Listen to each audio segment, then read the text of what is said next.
नमस्कार। आज का हमारा मिशन थोड़ा संक्षेप में है, लेकिन बहुत महत्वपूर्ण है। हाँ, नमस्कार। हमारे पास भारतीय संविधान के अनुच्छेद 1 से लेकर 395 तक के कुछ सबसे जरूरी अनुच्छेदों की सूची है। और आज हम इनका एक तेज पुनरीक्षण करने वाले हैं, मतलब एक क्विक रन थ्रू। बिल्कुल। आज हम गहराई में नहीं उतरेंगे, बल्कि कोशिश करेंगे कि इन मुख्य अनुच्छेदों की याद ताजा हो जाए। हाँ, क्योंकि ये संविधान की रीढ़ की हड्डी की तरह है। सही कहा। तो चलिए शुरू करते हैं। ठीक है, तो चलिए इसे खोलते हैं। शुरुआत करते हैं संविधान के भाग 1 से, संघ और उसका राज्य क्षेत्र। इसमें आते हैं अनुच्छेद 1 से 4। अनुच्छेद 1 कहता है इंडिया यानी भारत राज्यों का एक संघ होगा। हाँ, और ये संघ यानी यूनियन शब्द यहाँ बहुत अहमियत रखता है। ये दिखाता है कि भारतीय संघ मतलब राज्यों के बीच किसी समझौते का नतीजा नहीं है। अच्छा। और राज्यों को संघ से अलग होने का अधिकार भी नहीं है। सही कहा। फिर अनुच्छेद 2, ये संसद को शक्ति देता है कि वो नए राज्यों को संघ में शामिल कर सकती है या स्थापित कर सकती है। हाँ, नए राज्य। और अनुच्छेद 3, वो मौजूदा राज्यों के क्षेत्रों, सीमाओं या नामों में बदलाव करने की संसद की शक्ति से जुड़ा है। नाम बदलना, सीमा बदलना, ये सब। और अनुच्छेद 4, ये स्पष्ट करता है कि अनुच्छेद 2 और 3 के तहत बनाए गए कानून वो संविधान संशोधन नहीं माने जाएंगे, मतलब अनुच्छेद 368 के तहत नहीं आएंगे। बिल्कुल। ये संघ की संरचना और उसके लचीलेपन को आप कह सकते हैं परिभाषित करता है कि कैसे जरूरत पड़ने पर राज्यों का पुनर्गठन किया जा सकता है। ठीक है, चलिए अब भाग 2 पर आते हैं। नागरिकता, जिसमें अनुच्छेद 5 से 11 है। नागरिकता, हाँ। संविधान के ये अनुच्छेद मुख्य रूप से इस बात से जुड़े थे कि 26 जनवरी 1950 को यानी संविधान लागू होने के दिन कौन भारत का नागरिक माना जाएगा, क्योंकि उस समय बंटवारा हुआ था, लोग आ जा रहे थे, तो स्थिति थोड़ी जटिल थी। अनुच्छेद 5 बताता है कि संविधान के प्रारंभ पर कौन नागरिक होगा जिसका भारत में अधिवास हो, और या तो वो खुद या उसके माता पिता भारत में जन्मे हों या वो 5 साल से भारत में रह रहा हो। अनुच्छेद 6 और 7 पाकिस्तान से भारत आने वालों और भारत से पाकिस्तान जाकर फिर लौटने वालों की नागरिकता से जुड़े थे। अनुच्छेद 8 भारत के बाहर रहने वाले भारतीय मूल के लोगों की नागरिकता के बारे में था। अनुच्छेद 9 कहता है कि अगर कोई अपनी मर्जी से किसी दूसरे देश की नागरिकता ले लेता है तो उसकी भारतीय नागरिकता खत्म हो जाएगी। और अनुच्छेद 11, अनुच्छेद 11 सबसे महत्वपूर्ण है इस भाग में। ये संसद को नागरिकता हासिल करने, खत्म करने और इससे जुड़े सभी मामलों पर कानून बनाने की पूरी शक्ति देता है। और संसद ने इस शक्ति का इस्तेमाल करके कानून बनाया भी है। है ना? नागरिकता प्राप्त करने के 5 तरीके बताता है। जन्म से, वंश परंपरा से, पंजीकरण से, देशीयकरण से और भूमि अर्जन द्वारा। यानी कोई नया क्षेत्र भारत में शामिल हो जाए। और नागरिकता समाप्त होने के 3 तरीके बताता है। स्वैच्छिक त्याग, बर्खास्तगी, अगर दूसरे देश की नागरिकता ले ली, या सरकार द्वारा वंचित किया जाना कुछ खास स्थितियों में, जैसे धोखाधड़ी या संविधान का अनादर। अब आते हैं संविधान के सबसे महत्वपूर्ण हिस्सों में से एक, भाग 3, मौलिक अधिकार। अनुच्छेद 12 से 35 तक। मौलिक अधिकार बिल्कुल बहुत जरूरी। ये वो अधिकार हैं जो नागरिकों को राज्य के खिलाफ मिले हैं। अनुच्छेद 12 राज्य शब्द की परिभाषा बताता है, हाँ, कि राज्य क्या है। जिसमें सरकार, संसद, राज्य सरकारें, विधानमंडल और अन्य स्थानीय या सरकारी प्राधिकरण शामिल हैं। और ये परिभाषा इसलिए महत्वपूर्ण है क्योंकि मौलिक अधिकार इन्हीं राज्य के कृत्यों के विरुद्ध लागू होते हैं। सही। अनुच्छेद 13 भी इसी कड़ी में आता है।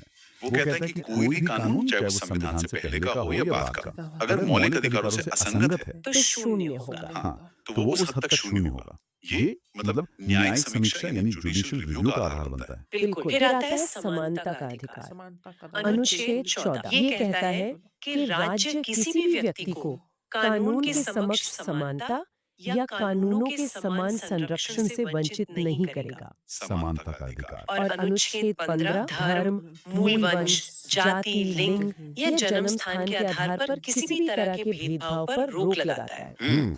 कोई भेदभाव नहीं। और अनुच्छेद 16 वो सरकारी नौकरियां यानी लोक नियोजन के मामलों में सभी नागरिकों के लिए अवसर की समानता की गारंटी देता है। अवसर की समानता। हालांकि इसी अनुच्छेद में राज्य को पिछड़े वर्गों के लिए आरक्षण जैसे विशेष प्रावधान करने की अनुमति भी दी गई है। हाँ, ये भी है। और सामाजिक समानता की दिशा में अनुच्छेद 17 अस्पृश्यता यानी छुआछूत को पूरी तरह समाप्त करता है। बिल्कुल खत्म। और उसका किसी भी रूप में आचरण निषिद्ध करता है। अनुच्छेद 18 सैन्य और शैक्षणिक उपाधियों को छोड़कर राज्य द्वारा अन्य उपाधियां दिए जाने पर रोक लगाता है। हाँ, सिर्फ सेना और शिक्षा से जुड़ी उपाधियां, तो ये सब समानता के अधिकार को मजबूत करते हैं। इसके बाद स्वतंत्रता का अधिकार आता है। हाँ, जिसका दायरा बहुत बड़ा है। अनुच्छेद 19 सबसे प्रमुख है, बिल्कुल। जो नागरिकों को 6 तरह की स्वतंत्रताएं देता है। बोलने और अभिव्यक्ति की स्वतंत्रता। इसी में प्रेस की स्वतंत्रता भी शामिल है ना? बिल्कुल, हाँ। फिर शांतिपूर्वक और बिना हथियारों के इकट्ठा होने की स्वतंत्रता, संघ या संगठन बनाने की स्वतंत्रता, भारत में कहीं भी आने-जाने की स्वतंत्रता, कहीं बसने की स्वतंत्रता और कोई भी पेशा या व्यापार करने की स्वतंत्रता। हाँ, लेकिन इन पर वाजिब प्रतिबंध लगाए जा सकते हैं, ये भी ध्यान रखना चाहिए। हाँ, वो तो है। और ये स्वतंत्रताएं मतलब लोकतंत्र का आधार है। अनुच्छेद 20 अपराधों के लिए दोष सिद्धि के संबंध में संरक्षण देता है। अच्छा, जैसे? जैसे किसी को एक ही अपराध के लिए एक बार से ज्यादा सजा नहीं दी जा सकती, या खुद के खिलाफ गवाही देने के लिए मजबूर नहीं किया जा सकता। ओके। और फिर अनुच्छेद 21 प्राण एवं दैहिक स्वतंत्रता, ये कहता है कि किसी भी व्यक्ति को उसके प्राण या दैहिक स्वतंत्रता से विधि द्वारा स्थापित प्रक्रिया के अनुसार ही वंचित किया जाएगा, अन्यथा नहीं। हाँ, और ये शायद सबसे ज्यादा व्याख्यायित अनुच्छेदों में से एक है। लगता तो है। बिल्कुल। सुप्रीम कोर्ट ने इसकी व्याख्या करते हुए इसमें सिर्फ जीने का अधिकार ही नहीं, बल्कि गरिमा के साथ जीने का अधिकार, निजता का अधिकार, स्वच्छ पर्यावरण का अधिकार, आश्रय का अधिकार और कई अन्य अधिकारों को शामिल माना है। ये एक तरह से जीवन के अधिकार का महासागर बन गया है। सही कहा। इसी में बाद में अनुच्छेद 21 का जोड़ा गया। हाँ, 21A, जो 6 से 14 साल के बच्चों के लिए मुफ्त और अनिवार्य शिक्षा को मौलिक अधिकार बनाता है। शिक्षा का अधिकार। फिर अनुच्छेद 22 गिरफ्तारी और नजरबंदी से संरक्षण देता है, जिसमें गिरफ्तार व्यक्ति को कारण जानने और वकील से सलाह लेने का अधिकार शामिल है। हाँ, और निवारक निरोध यानी प्रिवेंटिव डिटेंशन के प्रावधान भी इसी में है। इसके बाद शोषण के विरुद्ध अधिकार आते हैं। अनुच्छेद 23 मानव तस्करी और बंधुआ मजदूरी पर रोक लगाता है।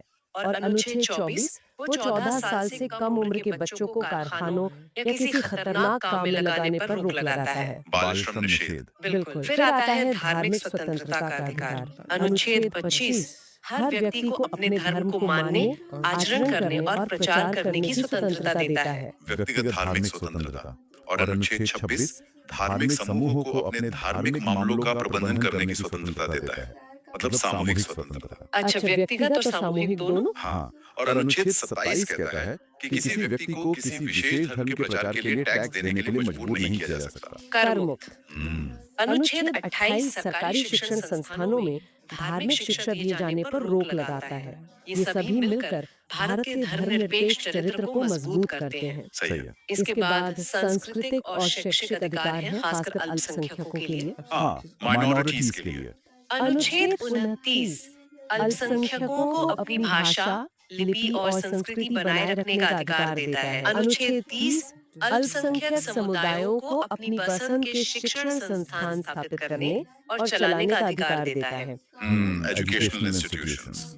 और अंत में इस भाग का सबसे महत्वपूर्ण अनुच्छेद, अनुच्छेद 32 संवैधानिक उपचारों का अधिकार। हाँ, जिसे डॉक्टर B.R. अम्बेडकर ने संविधान की आत्मा और हृदय कहा था। बिल्कुल, क्योंकि यही वो अनुच्छेद है जो नागरिकों को अपने मौलिक अधिकारों के हनन पर सीधे सुप्रीम कोर्ट जाने का अधिकार देता है। हाँ, सीधे सुप्रीम कोर्ट। और सुप्रीम कोर्ट इन अधिकारों को लागू करवाने के लिए रेट जारी कर सकता है। हाँ, वो 5 तरह के रेट: बंदी प्रत्यक्षीकरण, हेवियस कॉर्पस, परमादेश, मैंडेमस, प्रतिषेध, प्रोहिबिशन, उत्प्रेक्षण, सर्शियरी और अधिकार पृच्छा, क्वो वारंटो। बिल्कुल, यहाँ ये याद दिलाना भी जरूरी है कि अनुच्छेद 31 जो पहले संपत्ति का अधिकार था, हाँ, वो हटा दिया गया। इसे 44वें संविधान संशोधन 1978 द्वारा मौलिक अधिकारों की सूची से हटा दिया गया था।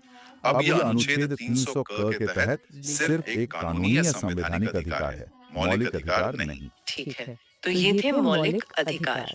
अब रुक करते हैं भाग 4 राज्य के नीति निर्देशक तत्व यानी DPSP अनुच्छेद 36 से 51 तक। Directive principles. हाँ, अनुच्छेद 36 में फिर से राज्य की वही परिभाषा है जो भाग 3 में थी। हाँ, और अनुच्छेद 37 एक बहुत महत्वपूर्ण बात कहता है, ये सिद्धांत अदालतों द्वारा लागू नहीं करवाए जा सकते। अच्छा, मतलब नॉन जस्टिसेबल। हाँ, गैर न्यायोचित, लेकिन ये देश के शासन में मूलभूत हैं और कानून बनाते समय इन सिद्धांतों को लागू करना राज्य का कर्तव्य होगा। ये एक तरह से राज्य के लिए नैतिक निर्देश है। नैतिक निर्देश, ठीक है। अनुच्छेद 38 कहता है कि राज्य लोक कल्याण को बढ़ावा देने वाली सामाजिक व्यवस्था बनाने का प्रयास करेगा। Welfare state. अनुच्छेद 39 कुछ महत्वपूर्ण नीतियां बताता है, जैसे सभी नागरिकों को आजीविका के पर्याप्त साधन, पुरुषों और महिलाओं के लिए समान काम के लिए समान वेतन, equal pay for equal work. और गरीबों के लिए मुफ्त कानूनी सहायता। ये सामाजिक और आर्थिक न्याय की दिशा में राज्य के लक्ष्य तय करते हैं। अनुच्छेद 40 ग्राम पंचायतों का गठन हाँ, पंचायत और उन्हें स्वायत्त शासन की इकाइयों के रूप में काम करने में सक्षम बनाने का निर्देश देता है। ये गांधीवादी विचारधारा का प्रतिबिंब है। अनुच्छेद 41 कुछ स्थितियों में जैसे बेरोजगारी, बुढ़ापा, बीमारी में काम पाने, शिक्षा पाने और सार्वजनिक सहायता पाने का अधिकार सुनिश्चित करने का निर्देश देता है। राइट टू वर्क कुछ दशाओं में। अनुच्छेद 42 काम की न्याय संगत और मानवीय दशाएं और मातृत्व राहत यानी मैटरनिटी रिलीफ सुनिश्चित करने की बात करता है। अनुच्छेद 43 मजदूरों के लिए निर्वाह मजदूरी और कुटीर उद्योगों को बढ़ावा देने का निर्देश देता है। ये सब मिलकर एक कल्याणकारी राज्य यानी वेलफेयर स्टेट की अवधारणा को दर्शाते हैं। अनुच्छेद 44 काफी चर्चा में रहता है। ये राज्य को निर्देश देता है कि वो भारत के समस्त राज्य क्षेत्र में नागरिकों के लिए एक समान नागरिक संहिता यानी यूनिफॉर्म सिविल कोड लाने का प्रयास करेगा। यूसीसी, हाँ। अनुच्छेद 48 कृषि और पशुपालन को आधुनिक और वैज्ञानिक प्रणालियों से संगठित करने का निर्देश देता है, खासकर गायों और अन्य दुधारू पशुओं की नस्लों के संरक्षण और सुधार तथा उनके वध पर रोक लगाने के लिए।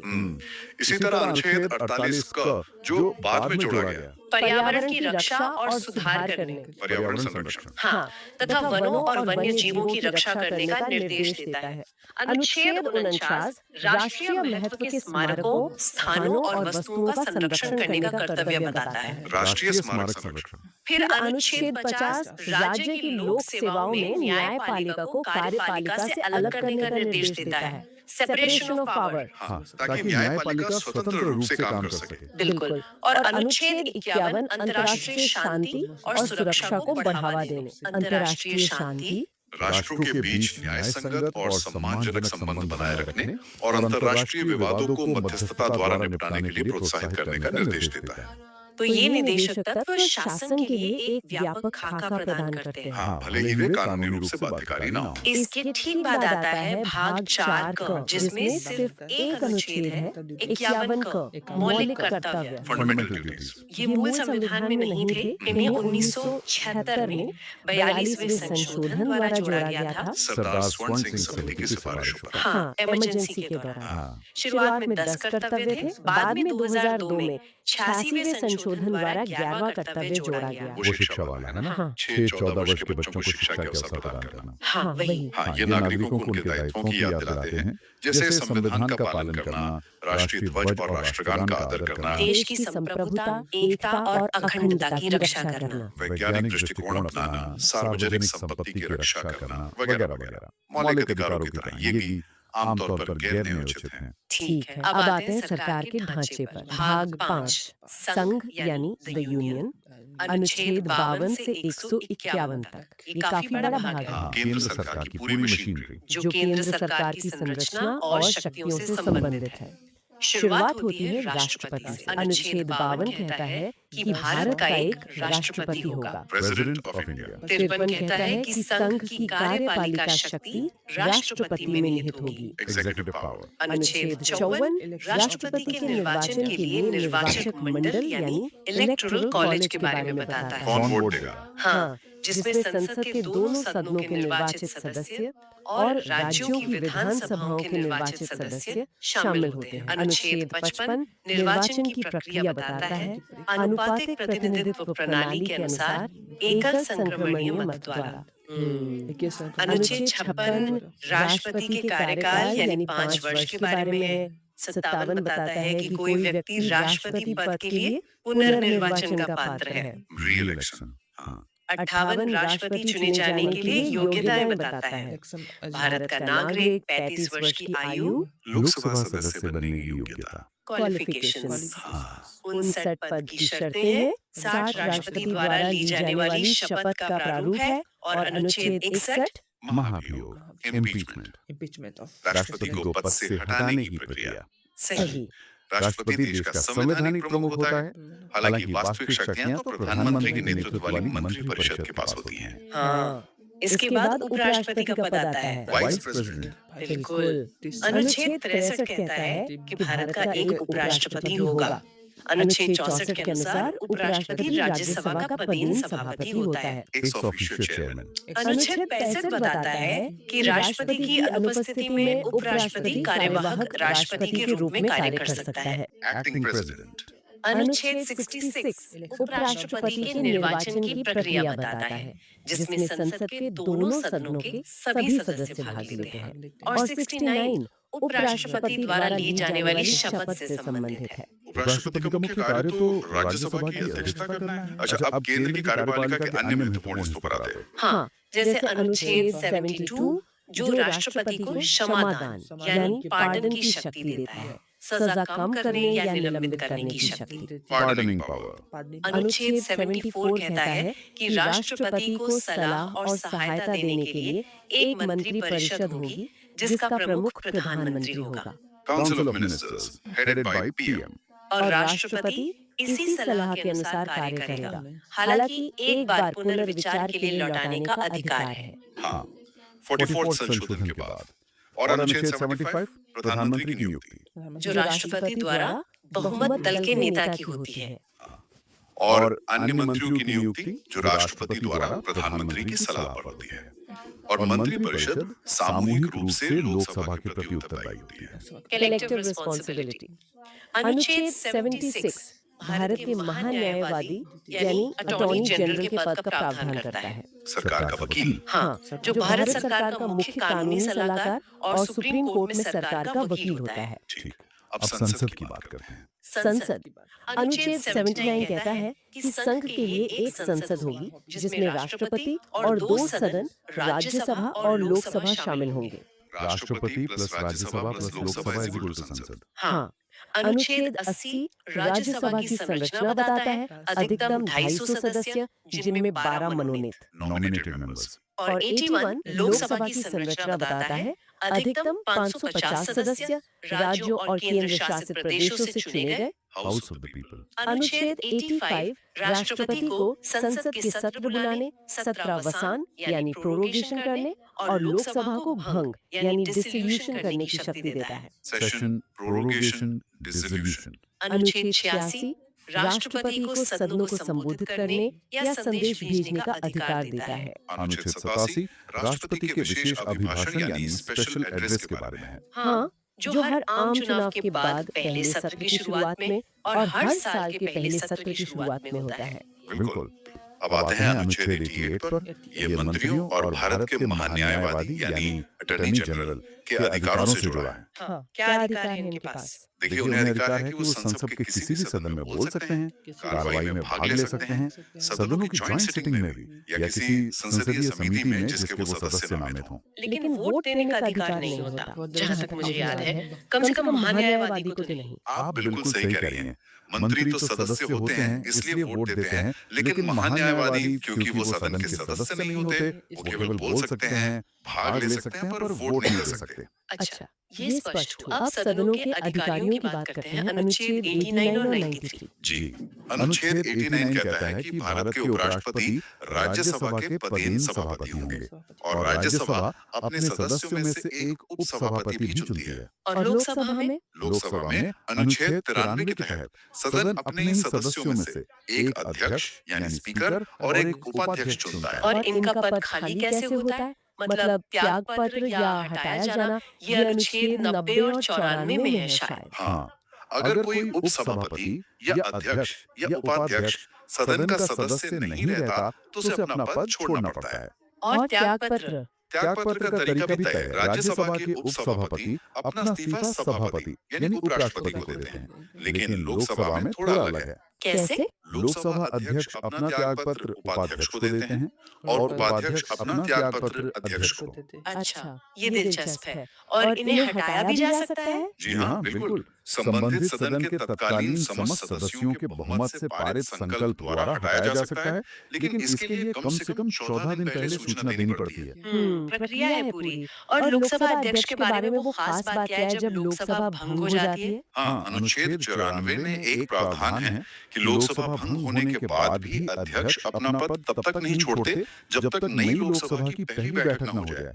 इससे सदन के सचिवालय और कामकाज में एक निरंतरता बनी रहती है। समझ गई। और अगर अध्यक्ष या सभापति अनुपस्थित हो तो अनुच्छेद 91 और 95 लागू होते हैं। अगर सभापति या अध्यक्ष का पद खाली है या वो अनुपस्थित हैं, तो उपसभापति या उपाध्यक्ष उनके काम करते हैं। और अगर वो भी ना हो? तो फिर सदन द्वारा तय किया गया कोई सदस्य या विशेष परिस्थितियों में राष्ट्रपति द्वारा नियुक्त कोई सदस्य अध्यक्षता करता है। अच्छा, एक और जरूरी नियम है अनुच्छेद 92 और 96 में, जब किसी अधिकारी को हटाने का प्रस्ताव विचाराधीन हो। हाँ, ये बहुत महत्वपूर्ण है। जब सभापति, उपसभापति या